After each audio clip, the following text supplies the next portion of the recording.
Joe Dodson, Umbra Arts Summer Institute, 1999, oral history. Joe Dodson. 1:40 a.m. p.m. The time. So, a little late, but that's all right. That's all right. First, I'd like to thank David for having me come out. And I mean, this is for me a very important thing to do. And the energy that David's put together a program of people who are very important and crucial to the development of art in America, black art specifically. And it all focuses on the period of that time in the 60s, which was called, how should I say, you can call it whatever you want to call it. But in that period, on the Lower East Side, there was a group of young writers who had an idea. The idea was originally started by Calvin Herndon, David, and Tom Dent. One of the things that came out of this meeting of these three writers was the possibility of doing a magazine that would be the product of a workshop.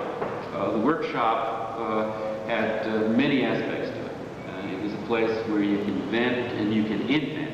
I think a lot of it was inventing in addition to inventing. But I think it's best described by the foreword, which was written for the first issue of Umbra. Umbra is not another haphazard little literary publication. Umbra has a definite orientation. Yes? One, the experience of being Negro, especially in America, and two, the quality of human awareness, often termed social consciousness. These were very important forces and tenets of Umbra, because it embraced both the particular aspect of being black in America and opening that to that possibility of being socially conscious, which means involving and embracing the consciousness of the America that we wanted and that we needed. So therefore, it had not, although it started from the specifics of our culture, it was by no means parochial by any means. The foreword goes on to say, we do not exist for those seemingly selected perennial and bestsellers and literary spokesmen of the race situation who are currently popular in the commercial press and slick in-group journals. Which it's a wonderful, broadside against what was going on. I mean, I think that one of the penning of this was, I think, done in part by Calvin, who had some very interesting things to say about race and about culture, about sex, and later come out in his work, Sex and Racism. Let me go on. There are unpublished and infrequently published ethnic writers whose works are excellent, important, and often far superior to those adopted view from which the standard press habitually and expediently affords the public. Okay. You can hear the sound, the edge. There's a kind of quality of youth and energy, naivete, but yet at the same time, the beginning of an important ideological position that's being formulated. Umbra exists to promote the vehicle for those outspoken and youthful writers who present aspects of social and racial reality which may be called uncommercial, unpalatable, unpopular, unwanted, but cannot with any honesty be considered non-essential to the whole and the healing of society. So that in addition to presenting the specifics of black culture, there was an attempt and an effort, a genuine effort made to present the historical situation of African Americans in the human context of its art, its culture, its forces, in an arena which everyone tried to narrow it out. So that in essence, Umbra had within it all of the elements of a diasporic literature, and at the same time, it had the force and energy of people coming together from different classes, different places, and that was something unique. Not only that, but there were white members of Umbra. So that therefore you had, on a very realistic level, an integration of not only this cultural place, which is called the Lower East Side, historically, where people moved in and out, but you had a place where people who were black and people who were white could talk about things that were black.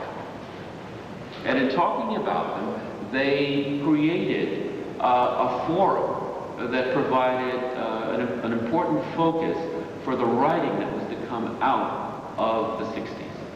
The writings which were culturally nationalistic, the writings which I wouldn't probably call integrationist, but writings which avoided the strident issues which were to come up in the late 60s and early 70s, because they thought, as Herndon mentioned in his foreword, they thought that they were ideologically very shrill, and in some cases, baseless. Because Umbra is not preoccupied with monetary or prestige considerations, it can afford to offer a platform to writers who are young, unknown, or too hard on our society. The subject matter of the accepted journals is too often dictated by the fears of the backers, the views of the readers whom those journals fear to lose. We maintain no iron-fisted, bigoted policy of preference or exclusion of material.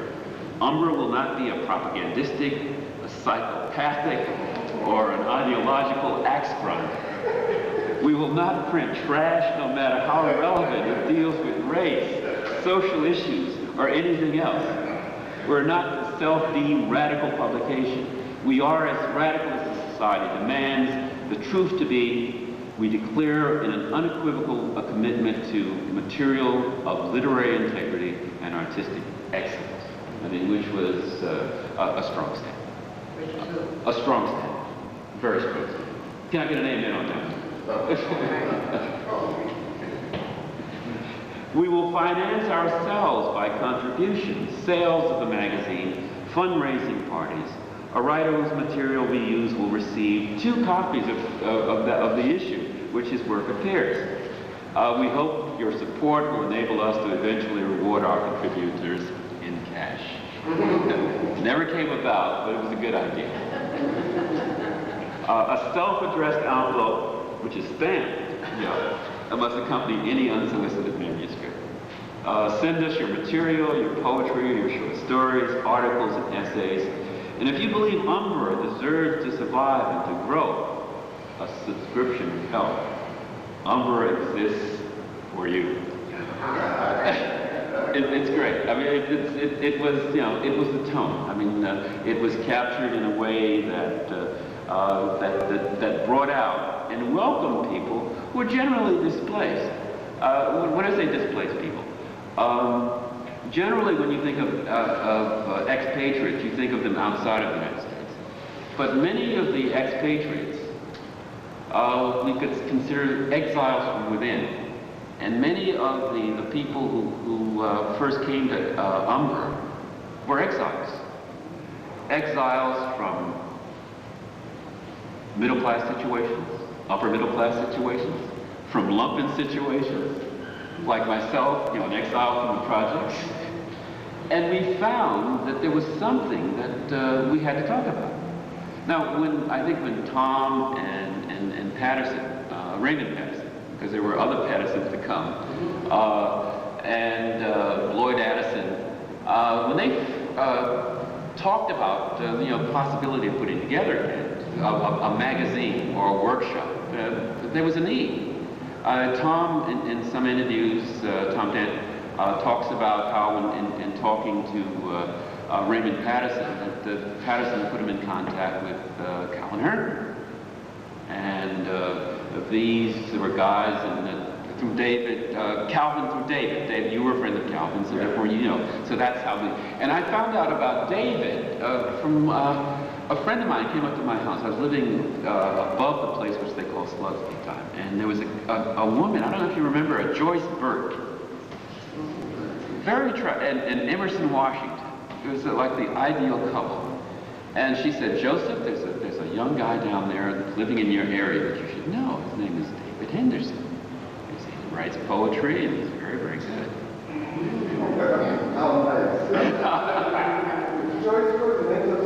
She's from the Bronx, Joyceburg. She was a very, clean, middle-class lady. Went to Hunter College. Whose parents had aspirations for her to become a teacher. And then she met a friend of mine named Emerson Washington. But he didn't lead her to Emerson Washington. And they gave him the highest possible reviews. So I said, I got to meet this guy. And then, of course, it all came together. I mean, that meeting which we had, I think it was right across the street, 242 East 2nd or something like that, where Tom, the first meeting, you were there, Tom, Calvin, I think maybe Lloyd Addison was there, and then Raymond Patterson. And we were talking about, I think, I don't know if Nora was there, or no, Calvin wasn't there, but maybe Nora. And of course, Jane Logan Pondexter, who was a very close friend of Tom's at that point. And Tom, in his normal, serious voice, I mean, talked about, the possibility of getting together. And the wonderful thing about the whole place was a very comfortable place.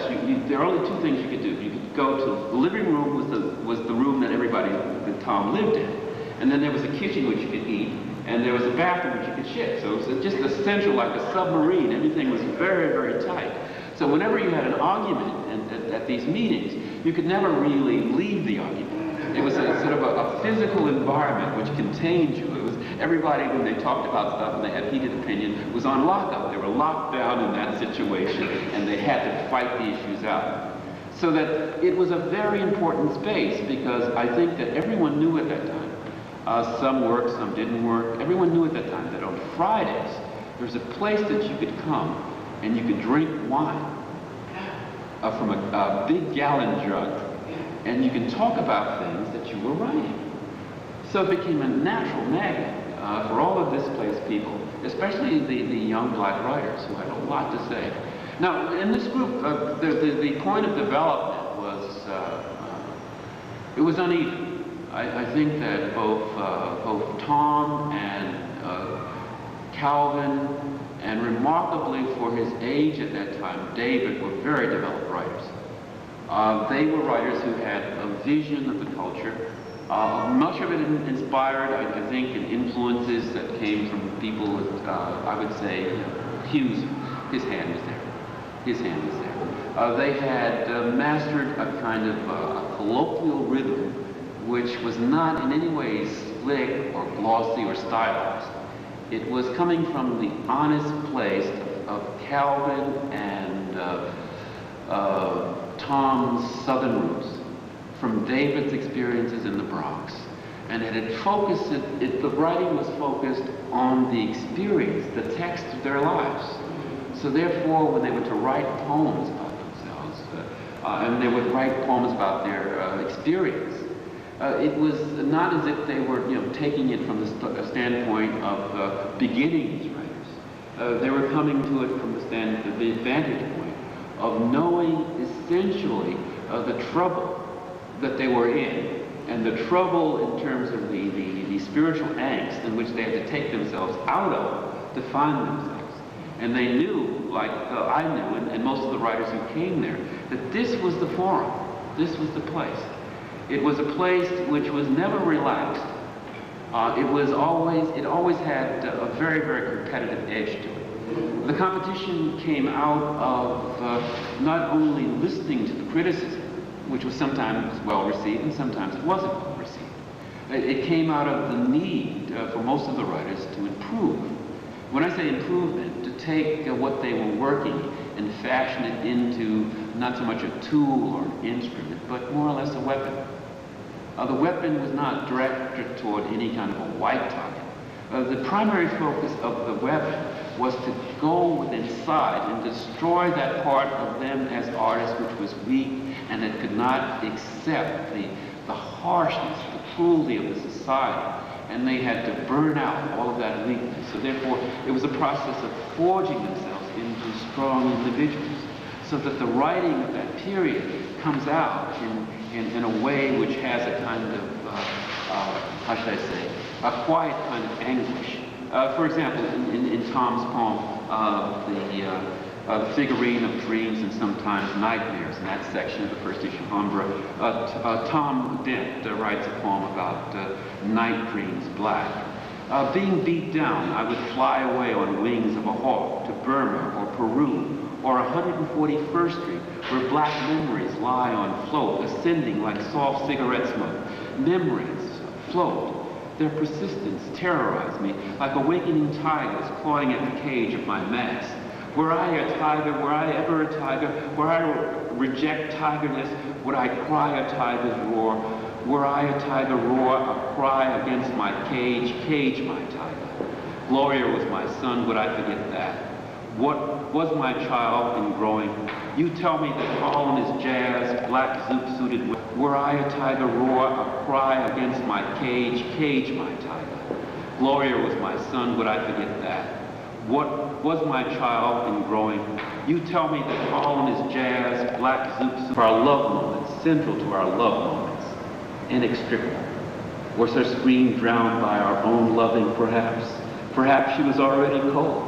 Sweet murder, Harlem lover, sweet murder, knifing the heart of the loved ones, knifing the heart of the chosen, as always. That kind of intensity it's not a mask, it's not a pretense, it's something which is flowing from the very inner part of this writer. And that was the kind of writing that this workshop could be pushed into doing. The reason why I say pushed into doing is because it wasn't a foot race. It was an attempt to find an acceptance which was not based on agreement, but acceptance that would come in the form of people saying, you're there, you hit it. And to do that required that the work have a certain energy and honesty. It had a form of people who demographically probably, fit in terms of the black population, all of the classes, all of the groups, they were there. So any kind of, falseness about that would be, soon blown away. There was no place. Your whole card could always be peaked. The meetings were the form in which I think, for me, was a place to see my isolation from that culture which I was a part of. It was that objective distance when I heard the pain, when I saw the possibilities of the pain. I saw there was a possibility of a remedy, not a cure, but a remedy. A means in which a person could find, within the context of writing and art, a place to ease some suffering. Not to eradicate it, but to ease some suffering. There was a comradeship, because there was an agreement, although it wasn't really spoken out, that existed between the people in Umbra, that they were on your side. They were on your side. They would, as Steve Cannon says, they would heckle. Yeah. And that was an important ingredient, not in a destructive way, but in a very constructive way, which would allow people to write with a kind of passion and a fixedness of vision. When in the introduction there's a mention that there would be no ideological axis to be grind. That didn't prove entirely true, because what happens is that when you're in this kind of debate, there are bound to be schisms and fractures and all kinds of visions of what the group should be. And it's the very place where this kind of ideological ferment should start. And it begins there. It begins because it's a definition of African-American art, which is being formed in terms of one road which is taking a very strident nationalistic point of view.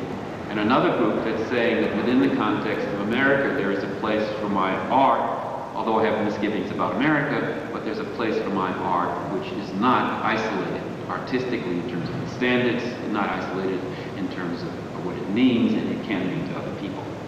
So therefore these schisms, these groups, these clashes were underway.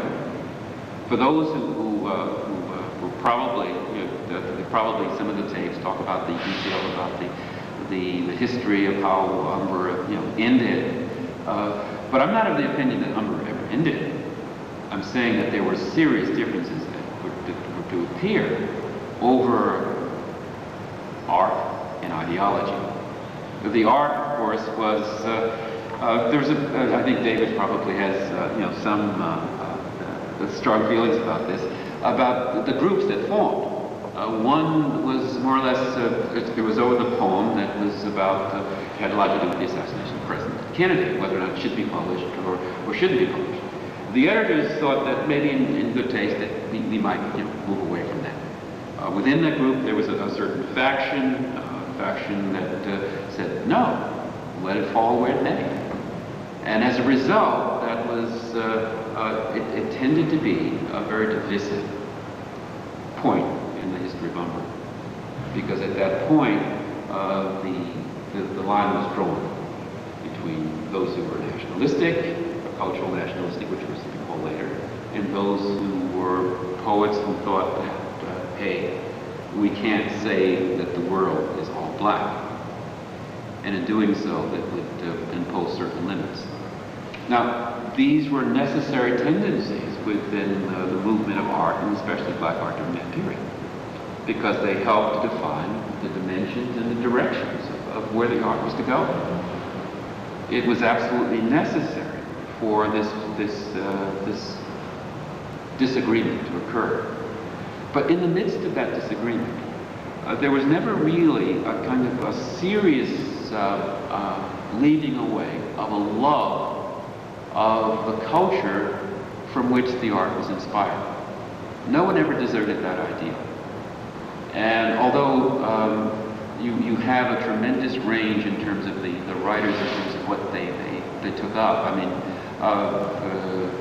in terms of a focus, some of the writers were to go with Mary Baraka and form the Black Arts movement, or work with him, Skir Mohammed Touré, Charles and William Patterson. These were some of the writers who had, creative and editorial differences with the poet.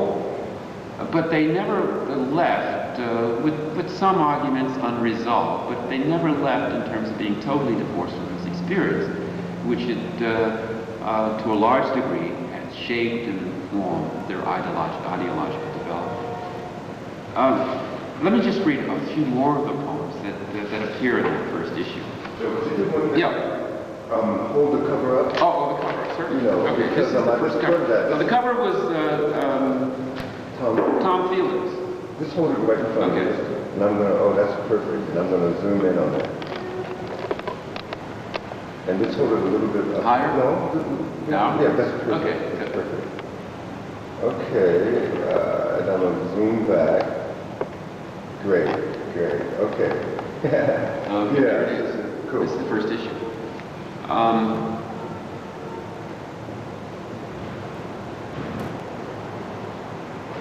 You were 20 when the first issue came out, David. Pardon me? You were 20. Oh, okay. It says that here. And I was 24. And let's see, Ray Patterson was 33. Lorenzo was 18. He was a youngster in the group. Let me just read one poem. This is a poem I wrote during the period. It's called Hiroshima Ultra Bad. The flesh dangles about my frame, my sinew passé dangles. I have no beyond red pain heat. The seared dream of hell-dripping tissue.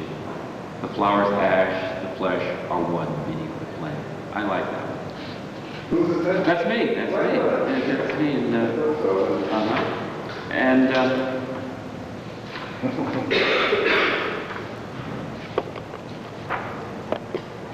There's another poem which is written by a poet called David Henderson. It's called Time and Atavism. Oh, please. Oh, I gotta do it. No, I gotta do it. It's your oral history. In this dark alien room that once was mine, my young dusty brown brother lies along a bed. His limbs are amazingly extended since the last I have seen him. His wide mouth open, showing large, clumsily arranged teeth. I, the stranger who dared to venture to a place never existed save a reference, and who in viewing my sleeping brother despairs the first breath of contiguous being, especially those born at odd and waning time and animism. My brother awakes and stretches to embrace me. He falls back to sleep. His head is in the lap. Tears are in my eyes, spurred by the knowledge that I will never fall. I, the fuzzy-headed, frail boy in his arms, saliva from his open mouth, wetting my pants and tight skin, sit pondering out, perhaps converse, a difficult position with time and atavism. I mean, this is like the other poems. It has a kind of, an interesting kind of psychological displacement. Everybody is an exile, and they're writing about it from the context of the unique, particular experience of being black. This is, it deviates from a kind of, it doesn't deviate from the folk, but it takes in terms of the level of trying to express the feeling, the dreams of the folks, and puts it in the level of an art which is finding a form, finding a place within the complex developments of contemporary American literature. The important thing about it is that the writers who were part of this workshop were all participating in that life that was creating the cultural context of the Lower East Side. They were never devoid or separated from what their contemporaries, whether it was the New York School of Poets, the C Street Poets, or of those who remained from Black Mountain or other groups of poets who were in that area of the avant-garde. This was, in effect, an extension of those avant-garde movements in poetry and experimentation, which took on a different color. The color that it took on was black. It was an important color because the writers were talking about their particular experience and the validity of their experience within the context of using all of those techniques, all of those forms which were available to those people who were pushing the language forward. So it put it in a new context. It was no longer slips or rhymes. It would take elements of that. It would take the colloquial literature, the literature that had the fast quality, the rhythms, the beats, and it would formalize it into a new literature. And that's the importance of most of the things which were going on. It had taken the vernacular and had elevated it to a point in which it became personal tools for these individual writers to express pain, the angst, the hatred, the sense of self-worth and definition of a culture and putting themselves within the context of that culture.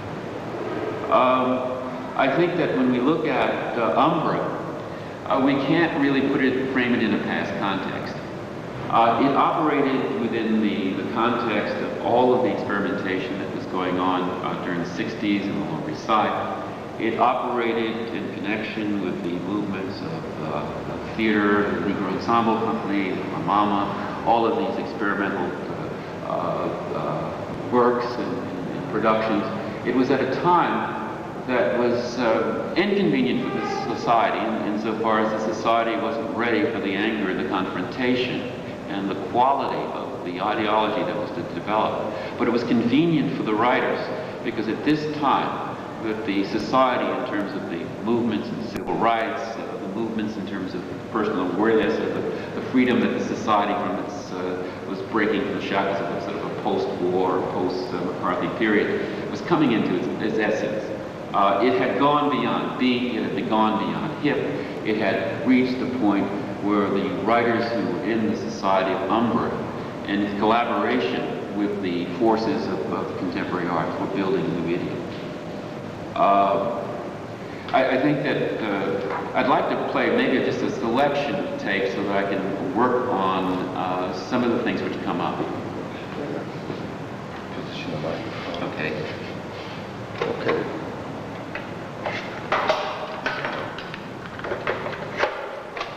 You might want to wipe your... Oh, I'm dribbling on the side? I'm salivating. No, but... Foam is coming out of my mouth. Thank you. Well, if you saw it, folks, even though it's a little bit of earnestness on my part. Right. Just a little more. Let's see what's here. No one really does that to my knowledge. What about charge? Is that trying to... You know who this is? This is Steve Cannon. Yeah, he tries to talk about that whole community that we're on. Okay, let me just say, okay, let me just say, okay. Who was speaking with who and how. Okay. This was a tape done in 1975 with, I'm trying to get to so many things in because I think that a lot of things, for the sake of, you know, for the president, for the future, you know, should be incorporated. These are some of the tapes which we'll probably work on and have, you know, in the Umber archives eventually. A selection from, okay. Oh. How are we doing for time? It's all right? I mean,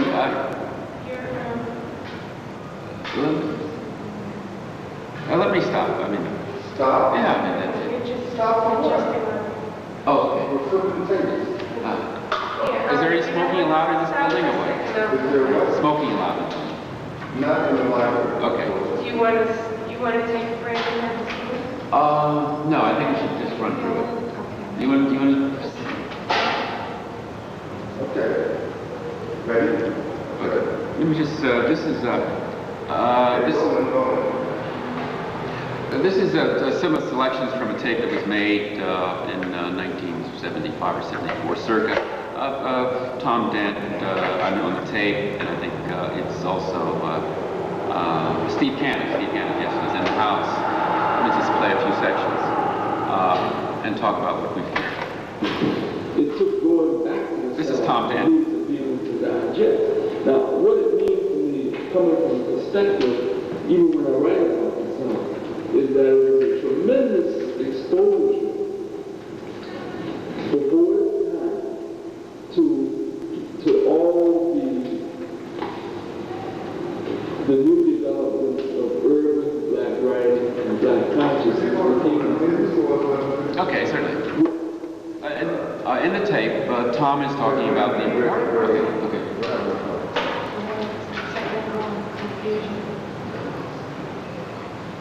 Take the picture. Are you recording now? Something's wrong with the machine. No, let me just do this.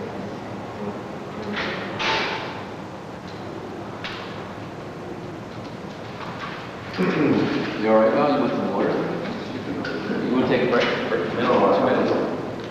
Let's shoot another one. Shoot another one. There's some more out there, right?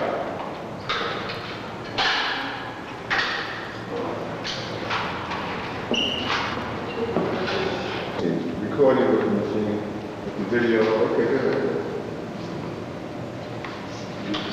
Find something.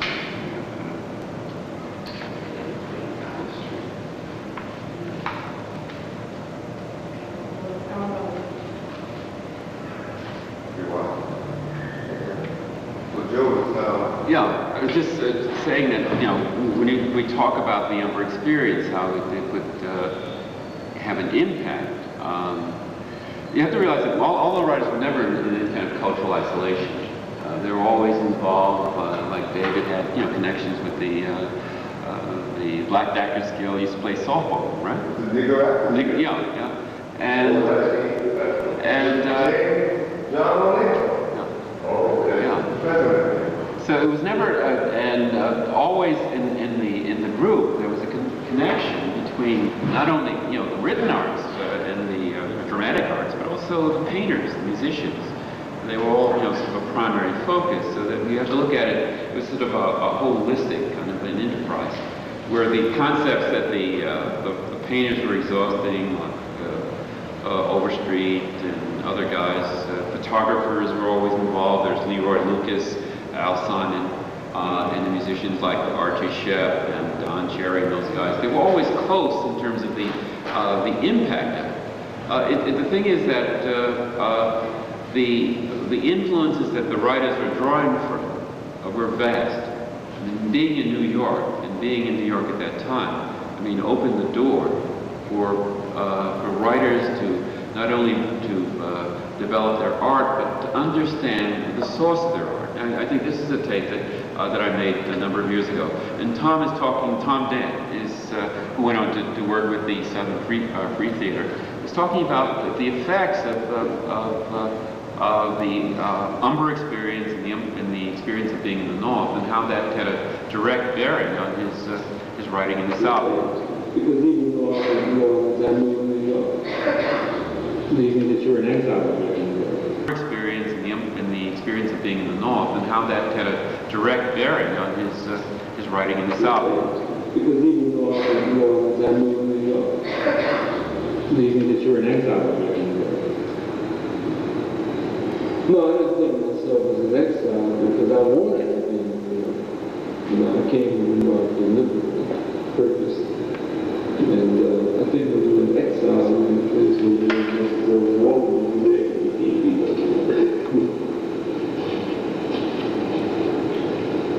Like I think Willie's in exile.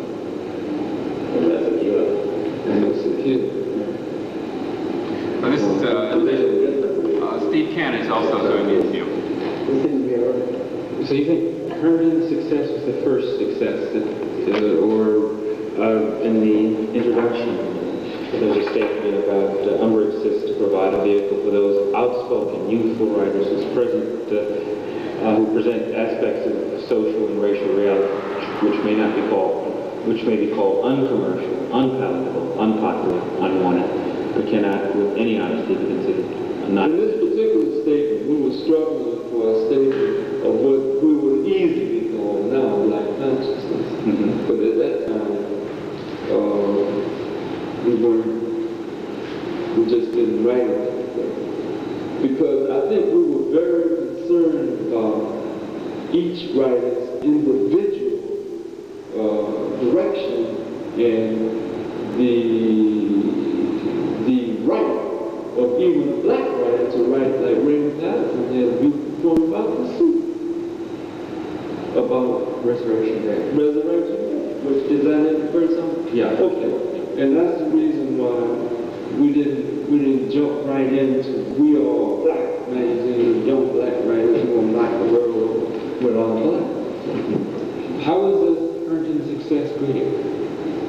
The Contract for Sex and Racism by Doubleday, I think it was in 63, was it, or 60? Well, you know,